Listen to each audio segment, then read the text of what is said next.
हरे कृष्णा। श्रील भक्ति सिद्धांत सरस्वती ठाकुर प्रभुपाद की जय।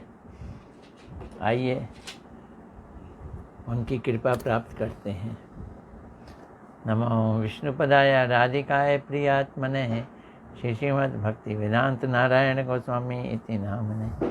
श्री कृष्ण लीला कथने सुदक्षम उदारे माधुर्य गुणेश युक्तम वरम वरेण्यं पुरुषं महांतम नारायणं तमाम शिरसा नमामि।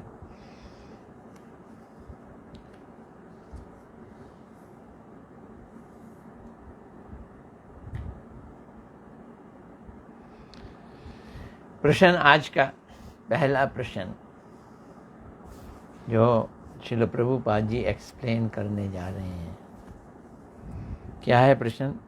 भगवत दर्शन मार्ग क्या है?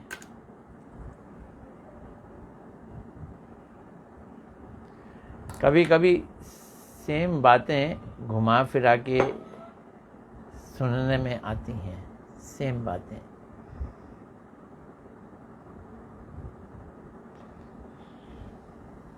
भगवत दर्शन क्या है, उसका मार्ग क्या है, हमारा मंगल कैसे होगा, ये कई चीज़ें आपस में मेल खाती हैं। श्रील प्रभुपाद जी क्या कहते हैं? भगवान श्री हरि निर्गुण वस्तु हैं। अब यही समस्या है। मायावादी भी निर्गुण कहते हैं, भगवान निर्गुण है। वो भगवान शब्द ही नहीं यूज़ करते, वो ब्रह्म कहते हैं, ब्रह्म निर्गुण है। निर्गुण का मतलब जिसमें कोई भी गुण ना हो, तो वो तो निठल्ला हो गया। रूप भी नहीं, रस भी नहीं, गंध भी नहीं, कोई क्रिया भी नहीं, निर्गुण, कोई गुण ही नहीं है उसमें। कृपा भी नहीं और सृष्टि की रचना का गुण भी नहीं है उसमें। ऐसे भगवान ठूंठ ये मायावादी कहते हैं। लेकिन वैष्णव लोग निर्गुण का मतलब क्या है? जो रजोगुण, तमोगुण, सतोगुण, माया के इन गुणों से भगवान जो परे हैं वो निर्गुण होते हैं।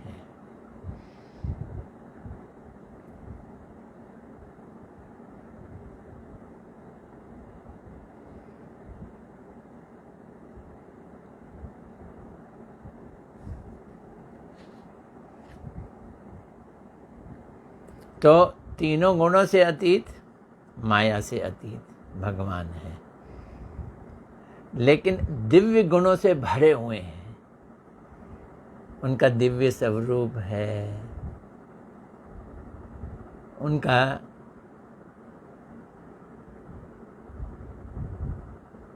जन्म है, जन्म की लीला है, तरह तरह के उनके और दिव्य गुण हैं। वो अवतार लेते हैं, सृष्टि की रचना करते हैं। ऐसे निर्गुण वस्तु भगवान के दर्शन करने का माध्यम जानते हो क्या है? भगवान को देखो मगर कान से। तो वो कह रहे हैं दर्शन का माध्यम कान के अतिरिक्त और कुछ भी नहीं है। ये बड़ी इंटरेस्टिंग बात बतला रहे हैं। कान,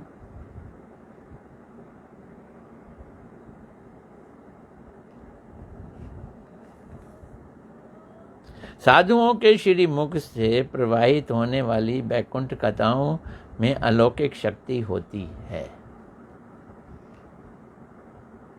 तो कान का कहाँ इस्तेमाल करना है?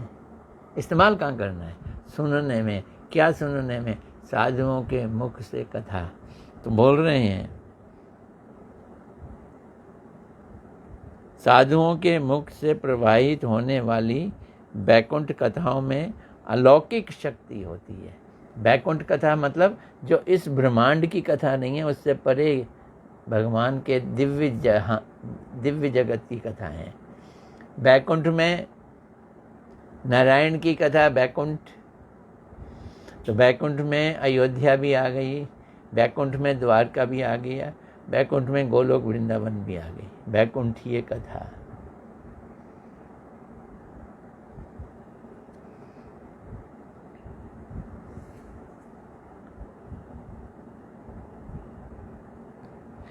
तो यहाँ बैकुंठ शब्द यदि हमारे कानों में चला जाए तो अवश्य ही हमारी चेतना जागृत होगी, अर्थात हम कृष्ण उन्मुख हो जाएंगे। इस शब्द से ही हमारे ऊपर एक बहुत बड़ा असर पड़ेगा।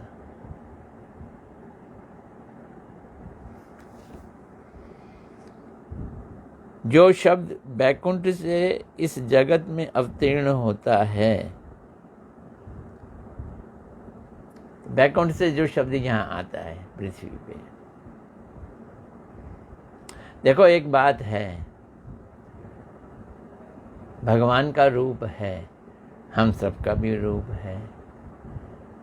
भगवान का घर है, हम सबका भी घर है। लेकिन हमारा घर भगवान के धाम से यहाँ नहीं आया है। हमारा रूप भगवान वाला रूप नहीं है। हमारा रूप हड्डी मांस मज्जा चमड़ी से बना हुआ रूप है। जैसे दुकानों में डम्मी मूर्तियाँ प्लास्टिक की लगाई होती हैं, लड़कियों की साड़ी पहना दी उनको, तो वो लड़कियों जैसी होती हैं, पर वो डम्मी हैं, वो लड़कियां नहीं हैं।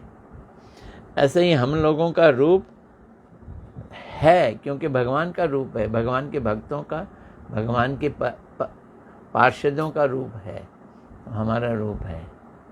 लेकिन ये रूप भगवान का धाम से नहीं आया।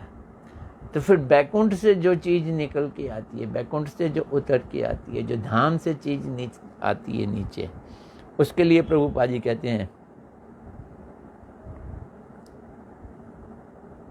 अगर बैकुंठ शब्द हमारे कान में पड़ जाए तो अवश्य ही हमारी चेतना जागृत हो जाएगी, अर्थात कृष्ण उन्मुख हो जाएगी।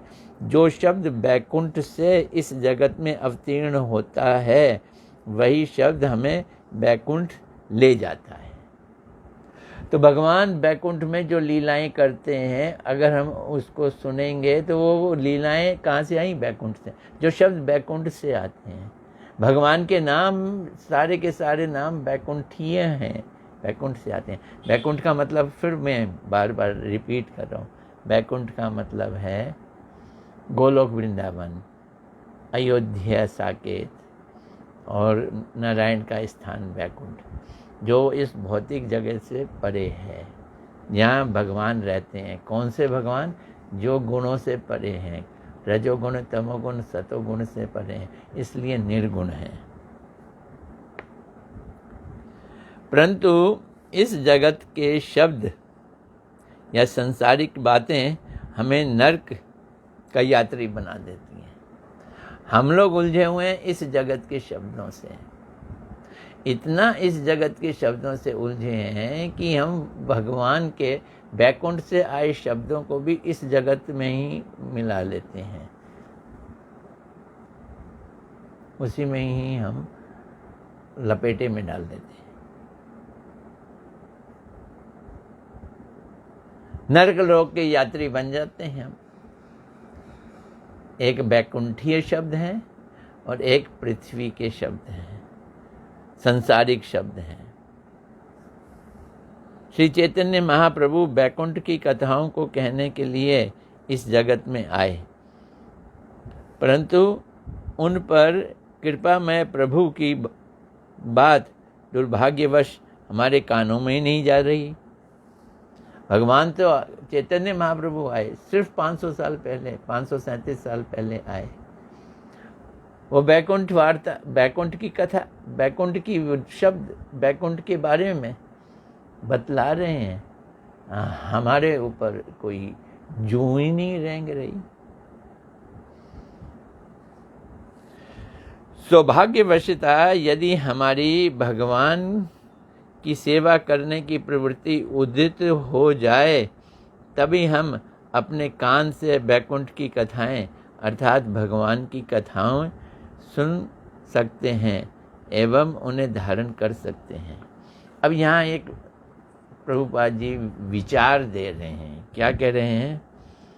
सौभाग्य से, तो ये कैसे होगा? जब सौभाग्य उठेगा, उदित होगा सौभाग्य से, सौभाग्यवश। सौभाग्य कहाँ से आएगा? सौभाग्य कहाँ से आएगा? सौभाग्य आएगा पिछले जन्मों की सुकृतियों से। सौभाग्य पिछले जन्मों की सुकृतियों से आएगा। तो उससे हमारे अंदर अगर सुकृतियां हैं, प्रबल सुकृतियां हैं, तो हमें साधु संग मिलेगा। पर यहाँ ये कह रहे हैं, यदि हमारी भगवान की सेवा करने की प्रवृत्ति उदित हो जाए, तो अगर पिछले जन्म की सुकृतियां हैं तो भगवान की सेवा करने की प्रवृत्ति भी हमारी अंदर होगी। तो दोनों चीज़ें हैं। अंदर तो भगवान की सेवा करने की प्रवृत्ति होगी और उधर हमें साधु संग मिलेगा। ये दोनों ही चीज़ें आपस में रिलेट और कनेक्ट करती हैं एक ही चीज़ से, सौभाग्यवश, यानी अगर हमारे अंदर सुकृतियां हैं तो। ये समझने वाली बात है।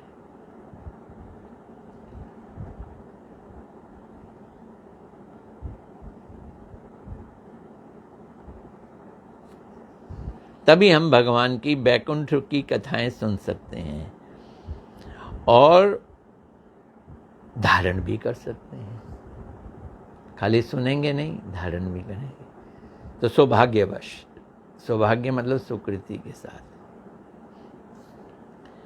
जिसकी जैसी अवस्था है उसे उसी अवस्था से ही उन्नत होना होगा। तो देखो, एक ही जगह नहीं पड़े रहना है, हमको उन्नत होना है। Let's progress. प्रोग्रेस किसे कहते हैं? यहाँ से निकलकर बैकुंठ जाना, यहाँ से निकलकर भगवान के पास जाना, ये प्रोग्रेस है। अब जिस अवस्था में भी हैं, तो एक तो सौभाग्यवश वो व्यक्ति हैं जिनके अंदर भगवान की सेवा की इच्छा आ गई। लेकिन जो लोग अभी ऐसी सुकृति संपन्न नहीं है, वो भी साधु संग करेंगे तो उनकी सुकृतियाँ बन जाएंगी। अभी शायद भक्ति ना आए एकदम, उनकी सुकृतियाँ बन जाएंगी। बार बार साधु संग करेंगे, इतनी सुकृतियाँ बन जाएंगी कि इसी जन्म में फिर वो सौभाग्य आ जाएगा। उनके अंदर भगवान की सेवा करने की इच्छा जागेगी, प्लस उनको साधु संग मिलेगा। जीवंत साधुओं से ही चेतनामयी वाणी, भगवान की कथाएं सुननी होगी। ये भी ज़रूरी है, जीवंत हो, सामने बैठे हुए होने चाहिए। जैसे साधु तो रूप गोस्वामी, सनातन गोस्वामी, जीव गोस्वामी, श्री कृष्ण दास, कविराज, ये सब हैं, पर हमारे सामने नहीं है।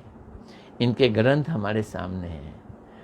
इनके ग्रंथों के द्वारा हम आमना सामना करते हैं, लेकिन इनकी वाणी को पढ़कर भी हमारा कल्याण नहीं होने वाला। गुरुदेव तो बहुत स्पष्ट बोलते थे। यहाँ श्री प्रभुपाद जी भी बोल रहे हैं कि जीवंत गुरु होना चाहिए, जीवंत साधु होना चाहिए। जीवंत साधु हमको रूप गोस्वामी जी की वाणी से कनेक्ट कर सकता है, कृष्णदास कविराज जी की वाणी से कनेक्ट कर सकता है। हम कनेक्ट ही नहीं होंगे, हम उस वाणी से कुछ ग्रहण नहीं कर सकेंगे। जैसे इलेक्ट्रीशियन जो है, वो तारों का जाल भी बिछा दे, लेकिन बिजली से कनेक्ट करने का काम वही जानता है, ये उसके ही हाथ में है। बाहर से बिजली से तार खींच के लाए, खंबे से जोड़े, फिर मीटर में करंट आए, फिर मीटर से कनेक्शन दे, ये हर कोई नहीं कर सकता। तो जीवंत साधुओं से ही चेतनामयी वाणी, भगवान की कथाएं सुननी होंगी।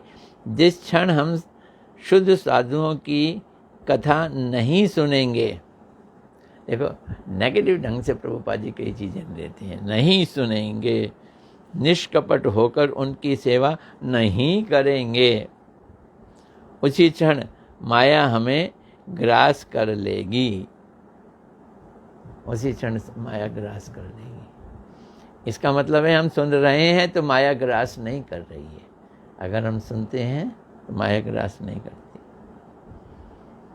इसलिए हमारा कर्तव्य है कि हम जहाँ हरि कथा हो रही हो, वास्तविक रूप में चेतन से चेतना प्रदान करने वाली हरि कथा प्रकाशित हो रही हो।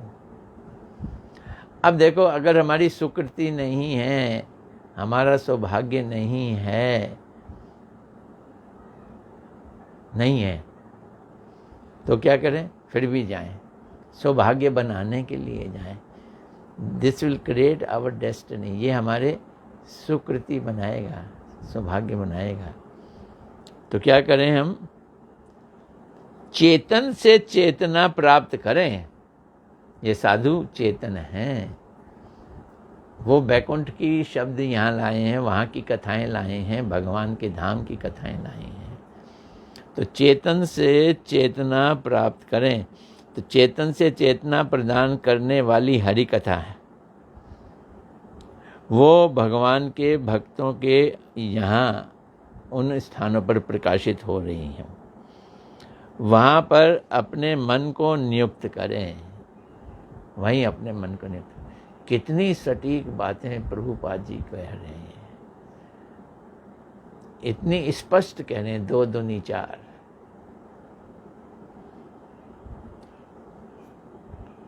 लिविंग सोर्स ही सेवा उन्मुख कानों के द्वारा हरि कथा श्रवण करने पर चेतन की वृत्ति, आत्मवृत्ति प्रकाशित होगी।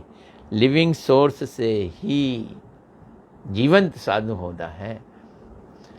वास्तव में भक्ति हृदय से हृदय में जाती है। तो जीवंत साधु के हृदय की भक्ति अगर हम उसके पास जाएंगे, हमारे हृदय में आएगी।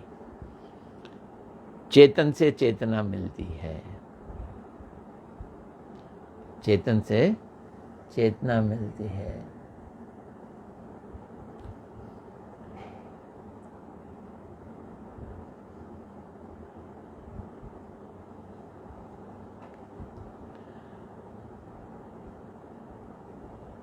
तब अपने निर्मल चित्त से में हम भगवान की अनुभूति या भगवान के दर्शन कर सकते हैं। तो प्रश्न था ना, भगवान के दर्शन कैसे करेंगे? तब कर सकते हैं। नहीं, सन्नम बनम क्या है कि उच्च कोटि के महात्माओं से कथा सुनने से भगवान के दर्शन होंगे। श्रोतपथ है ये, सुनना, बैकुंठ वार्ता सुनना, भगवान की कथाओं को सुनना, जो भगवान के बारे में बतला रहे हैं साधु महात्मा।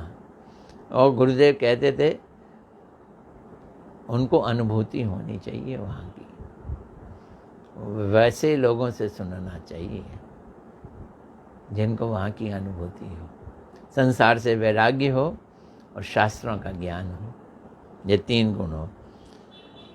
श्रोतपथ या श्रवण मार्ग से ही भगवान का दर्शन होता है। इसके अतिरिक्त भगवत दर्शन का कोई अन्य मार्ग नहीं है। यही प्रश्न था ना। तो श्रोतपथ, श्रवण का मार्ग, भगवान का दर्शन। तो भगवान का दर्शन कैसे होगा? सुनने से, कान से होगा। इसके अतिरिक्त और कोई भगवत दर्शन का मार्ग नहीं है।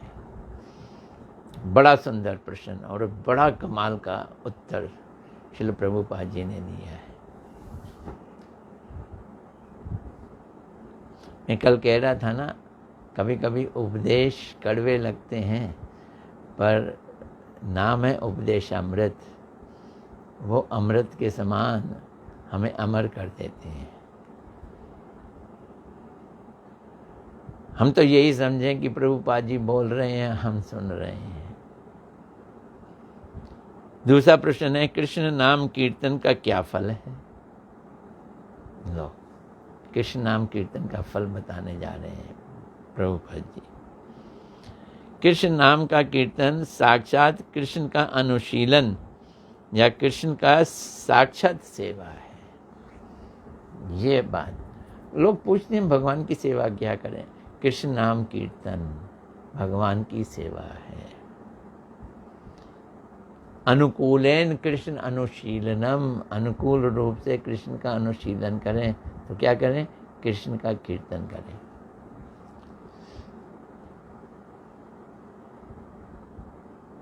तो कृष्ण का कीर्तन कैसे करेंगे?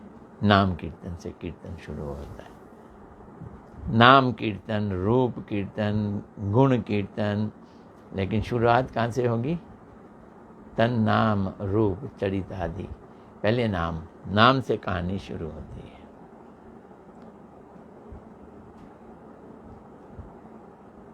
कीर्तन करते करते भोगों की इच्छा खत्म हो जाती है। एक तो भोगों की इच्छा खत्म हो जाती है, एक मुक्ति की अगर कहीं इच्छा है वो भी खत्म हो जाएगी। हम लोगों को मुक्ति की इच्छा है। संसार में रहते हुए जो हमें कष्ट हैं, हम उन कष्टों से दूर होना चाहते हैं। हम कभी कभी भक्ति करते हैं, इस संसार के दुखों से हमें निपटारा दिला दिया जाए, मुक्ति की कामना।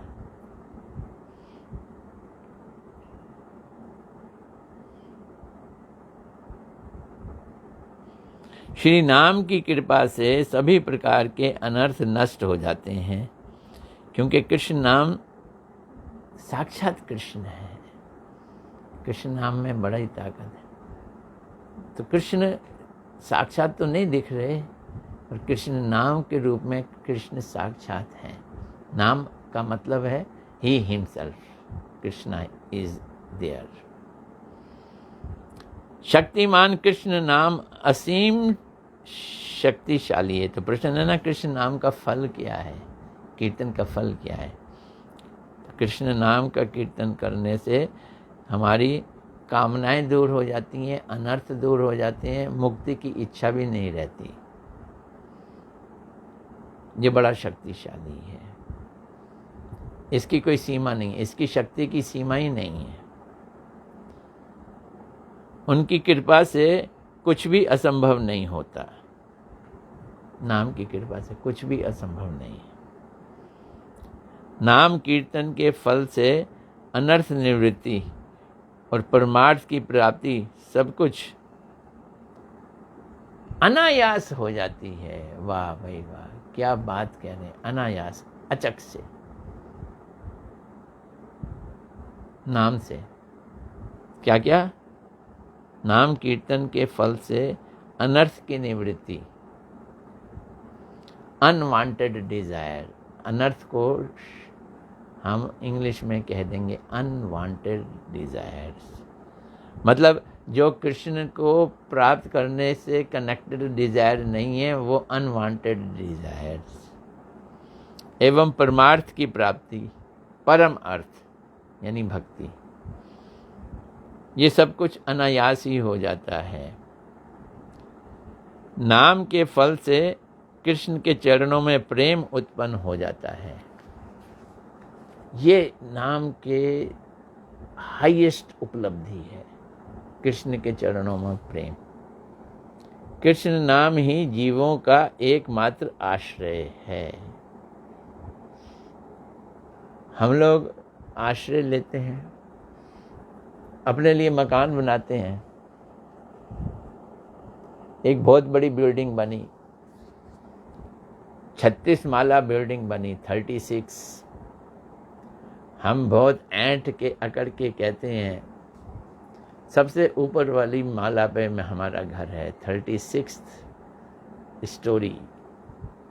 3 कमरों का फ्लैट, बहुत महंगा। उससे पूछो तुम तो लटक रहे हो, अगर नीचे से सारे माले, सारी स्टोरीज हटा दें तो तुम कहाँ रहोगे? एक स्टोरी पे दूसरी स्टोरी, दूसरी स्टोरी पे तीसरी स्टोरी, एक माला पे दूसरी माला, इस तरह से वो मिट्टी पे मिट्टी, मिट्टी पे मिट्टी का आश्रय लेकर हमने बिल्डिंग बना दी। एक अर्थक्वेक आया, सब झड़ाम। ये आश्रय नहीं है। असली आश्रय क्या है? कृष्ण नाम ही जीवों का एकमात्र आश्रय है। कली काल में कृष्ण नाम के अतिरिक्त जीवों का अन्य साधन भजन नहीं है, तो बाकी साधन भजन ही कली काल में हरि नाम संकीर्तन, कृष्ण नाम है। श्री नाम भजन के अतिरिक्त जीव के कल्याण का एवं अमंगल के दूर करने का कोई उपाय नहीं है। नाम की इतनी महिमा बता रहे हैं प्रभुपाद जी। एक छोटा सा प्रश्न है, वो भी ले लेते हैं। तीसरा प्रश्न, क्या कृष्ण कार्य ही भक्ति है? क्या कृष्ण कार्य ही भक्ति है? भक्ति है क्या? कृष्ण का काम करना, कृष्ण की सेवा करना। यस, हाँ, प्रभुपाद जी कहते हैं अवश्य ही। उसका आंसर क्या दे रहे हैं? अवश्य ही। क्या अवश्य ही? कृष्ण कार्य ही भक्ति है। कृष्ण के कार्यों को छोड़कर भक्तों के लिए अन्य कोई कार्य है ही नहीं, कोई कार्य नहीं है। शुद्ध भक्त भगवान की सेवा के उद्देश्य से जो कुछ करते हैं वे सब कृष्ण कार्य ही है। शुद्ध भक्त भगवान की सेवा के उद्देश्य से जो कुछ करते हैं, मुख्य तो हो गया ना हरि नाम, फिर श्रवण, कृष्ण कथा का श्रवण, और उसके बाद वैष्णवों की सेवा, फिर भगवान के लिए भोग बनाना, उनको भोग लगाना। ये बहुत बड़ी सेवा है। अगर भगवान है, श्री मूर्ति रखी हुई हैं, तो उनका श्रृंगार करना, उनको नहलाना धुलाना, उनकी आरती करना। गौड़िया मठ में आरती भी कृष्ण संकीर्तन ही है। जय जय राधा कृष्णा जुगल मिलन, ये कृष्ण संकीर्तन है। आरती करें ललितादि सखी गण। हमारी तो आरतियां मनुष्यों वाली नहीं है, जो ललिता आदि सखी गण आरती करती हैं वो हैं ये। इंपोर्ट होके आई हैं। कहाँ से? बैकुंठ धाम से, भगवान के धाम से आरतियां इंपोर्ट होके आई हैं। बैकुंठ धाम के शब्द जो हैं वो वहीं से आए हैं। परंतु जीव कर्ता का अभिमान से कुछ भी करता है तो वो मरता है संसार में, जब जन्मता है मरता है, उसका फल भोगना पड़ेगा उसको। ये सोचे मैं करता हूँ। भक्ति फिर कैसे करेंगे? मैं नहीं कर रहा भक्ति, नहीं, भक्ति भगवान की कृपा से हो रही है। इसलिए कर्म और भक्ति में बहुत अंतर है। कर्म कर्तापन के अभिमान से, भोग की इच्छा से किया जाता है, और भक्ति हमारी नेचर है। हम अपनी नेचर से भक्ति करते हैं, स्वभाव है। ये स्वभाव उदित होना है, इसको ही एक्टिवेट करना है, फिर भक्ति ऑटोमेटिकली होती है। हरे कृष्णा। आज हम यहीं तक रख रहे हैं।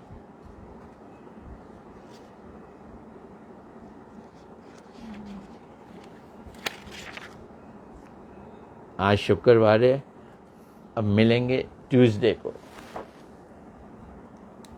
को फिर से कथा लेंगे। आज बहुत सारे लोग आए, मैं जो बाद में आए उन्हीं से शुरू करता हूँ। भाई लजपत गोगिया, ये अक्सर आते हैं। आपको हरे कृष्णा, दंडवत प्रणाम। दीपा विष्ट, हरे कृष्णा, दंडवत प्रणाम। अनीता सूर्यवंशी, हरे कृष्णा, दंडवत प्रणाम। अंशिता दुग्गल जी, हरे कृष्णा, दंडवत प्रणाम। और मनीष मानू,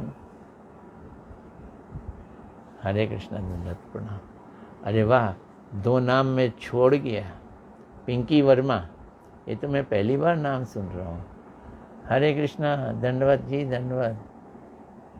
और धनश्री, धनश्री आ गई, देशमुख, धनश्री देशमुख, हरे कृष्णा, हरे कृष्णा। नीलू भाटिया जी, हरे कृष्णा, दंडवत प्रणाम। मेरा ख्याल है अब सारे नाम हो गए लगता है। अंशिता दुग्गल, मनीष मानव, हरे कृष्णा। फिर ट्यूसडे को मिलते हैं।